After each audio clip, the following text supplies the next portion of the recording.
He has only known I have a case now that I'm opposed to him. It's rubbish. It's nonsense. And criminal matters have no time limit.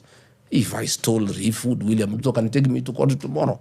It's all nonsense. It's really a very desperate man, who is just spreading propaganda, And I have seen even him saying, oh, some girls were impregnated, oh, some girls were killed.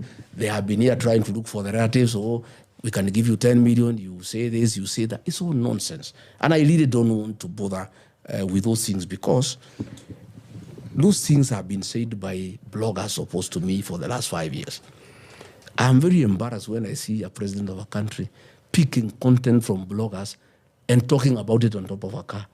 And a president of a country that is struggling, where people have been killed, people have been found in a mass grave, he's not addressing that issue.